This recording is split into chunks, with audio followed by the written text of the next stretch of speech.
jërëjëf Petit jërëjëf am na solo Père Tapha Gueye mu ngi noonu ñëw na am na fi ñu nekkoon waaye ci moment boobu aussi la Eric ñëw ci li nga xamante ne moom mooy plateau bi ñu war a waxtaane combat royal moom léegi moom lamb yëpp lay ñëw moom grand combat yëpp léegi dañ koy gis mu koy assister Père Tapha Gueye. Eric oui.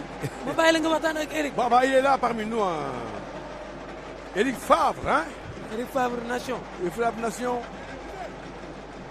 Il est là parmi nous, assister le grand gala. Eric, rentre dans l'arène, dans l'antenne, explique-nous un peu comment vous avez vu, comment vous appréciez et comment vous avez vu cet événement d'aujourd'hui.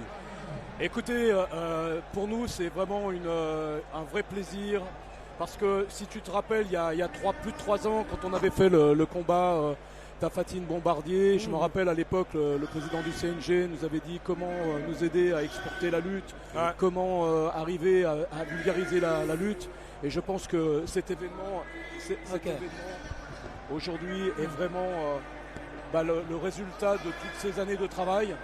On a structuré, professionnalisé la lutte avec les promoteurs, avec aujourd'hui la fédération de lutte, avec tous les acteurs de la lutte. Et on peut être fier aujourd'hui au Sénégal de mettre à la lumière la lutte sénégalaise, de la faire briller aujourd'hui dans cette arène avec Canal+, qui est un grand diffuseur de sport et qui aujourd'hui diffuse la lutte sénégalaise dans l'arène de Pékin, dans 48 pays africains. C'est exceptionnel. Je suis vraiment très fier de toutes les équipes, fier de vous, fier du Sénégal. Merci. Vous pouvez... nous aussi, on est fiers de toi. Parce que tu as beaucoup fait sur la lutte sénégalaise et l'ENEMA partout en Afrique. C'est un travail d'équipe, vous savez, tous ensemble. Bien sûr. Et un grand hommage à Ibrahima, vraiment, Faye, qui est un garçon fantastique, qui est passionné, intelligent, sérieux et qui respecte tous les gens du monde de la lutte. Bien sûr. Mais quelques indices sur le gala du 2 mai à Paris. Vous êtes plein là-dedans, vous, en tant qu'Eric Favre en personne et Eric Favre en structure? Bien sûr, nous sommes. C'est une fierté en tous les cas d'arriver à Paris, en France, dans la capitale française, d'amener les combats de lutte, notamment avec Citeux et puis notre ami Gris Bourdeau, qui vont faire ce magnifique combat, et puis tous les autres combattants, bien sûr. À Paris, il y a beaucoup de gens du showbiz, etc., qui vont être là, présents, pour pouvoir soutenir la lutte sénégalaise. Voilà, je suis vraiment emballé. Tout est déjà réglé ou il y a ça des réglages? Qu'est-ce que vous nous promotez? L'essentiel est réglé. Maintenant, il y a toujours les touches finales, tu sais, les 3 dernières semaines, les 15 derniers jours, la dernière semaine, les dernières heures. Il y a toujours des choses à régler. Merci beaucoup, Eric. En tout cas, Doudou Sané est là. 13e combat de la soirée. Lamine. Waaw. Pambaay combat bii mu jël. Waaw. bu ci génnee fi lay doxee tàkk ba faaw. maa la ko wax dina def exploit bu rëy. ndax xale bi mu jël. tey ndaanaan loo xamante ni dafa jeexal li traditionnel. day xeex di bëre. ñëw lit avec frappe kalaaf bi di ko dugaloon mu jël ko. xool ko. kum fi dajeel dara daan. xool ko. ba pare paala day mu ñël. te yàkkamtiwul dara de. yàkkamtiwul dara kon nag su Pambaay mënee jóge Espagne. ñu ñëw koo soxla mu ne Doudou Sané. jël na combat bu rëy ci carrière am. en tout cas lamb moom. kenn xamul fu mu demee mais fa mu gën a sew lañ ko yaakaar. dëgg la combat ngi nii boo xamante ne su ko Pape Mbaye gagné. waaw dugg na ci histoire. maa la ko wax te ñu bari dinañ ko bàyyi xel. ñëpp xam nañ ko dina mën a bëre ak ñëpp. ñëpp xam nañ ko loolu Doudou Sané nag moom mi ngi ci terrain bi rek. mi ngi ci yoon wi. ak gabareem di wane boppam. di liggéey di daan di jël ay kalaaf lu ne mi ngi koy def.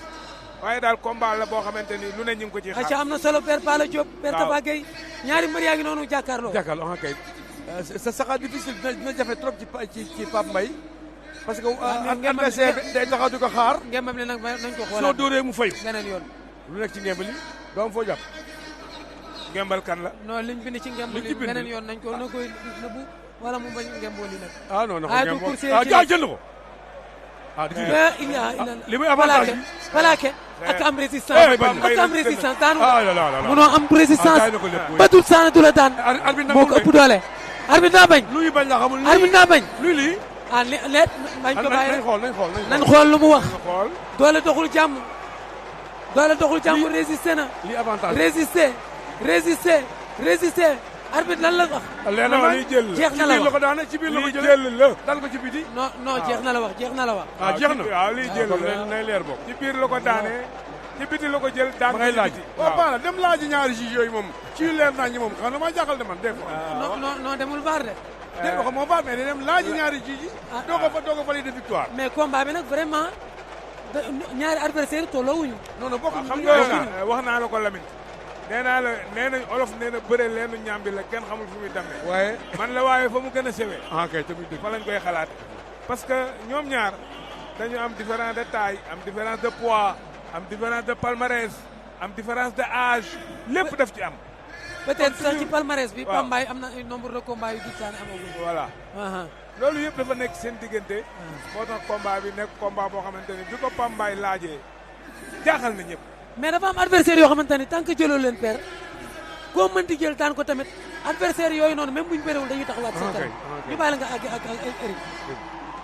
Bon, Eric, pour terminer, qu'est-ce qu'il reste à dire? Bon, en fait, je dois dire que les lutteurs sénégalais qui faisaient les MMA sont restés à côté, ils n'ont plus compétit parce que vous n'organisez plus. Vous pouvez me donner les raisons? Écoute, sur un combat comme ça, où il y avait quand même une différence quand même de poids, bien sûr. Tu vois qu'à un moment donné, t'en as un qui est en poussé. Et ce qui manque des fois aux lutteurs sénégalais, c'est au niveau des hanches. Oui. Parce que quand tu as un mec qui est beaucoup plus lourd que toi, qui pousse comme ça, il faut à un moment arriver à le déverrouiller et à profiter de sa force. Alors que là, finalement, tu as vu, il a trébuché quasiment sur les sacs. Il s'est laissé emmener alors qu'il aurait dû à un moment le basculer. Et c'est un peu tout ce qu'on apprend dans le jiu-jitsu, le judo, dans le MMA, qui vient compléter un petit peu la lutte sénégalaise. Les petites déviations, les petites rotations. Exactement. Font tomber et tout ce qui est au niveau des hanches. Voilà. Voilà. Bon, voilà. Un avis d'amateur. Exactement, c'est un amateur, un connaisseur bien différent. Bon, en tout cas, Eric, on vous remercie. Si vous avez un dernier mot, le micro est avec toi. Eh bien, écoute, je suis comme tous les Sénégalais. J'attends ce combat royal entre Modou Lô et Sathiès, où j'ai fait beaucoup de sondages ici au Sénégal.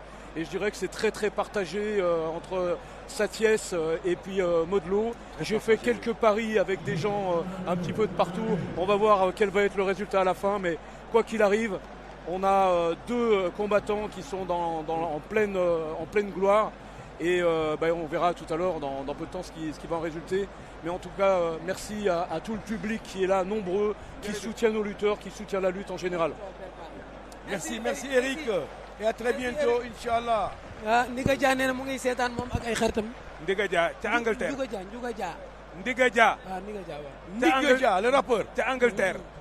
ñu ngi koy nuyu bu baax mais Maam Thierno Wakana. Maam Thierno l'homme social ca New York ñu ngi koy nuyu. loolu am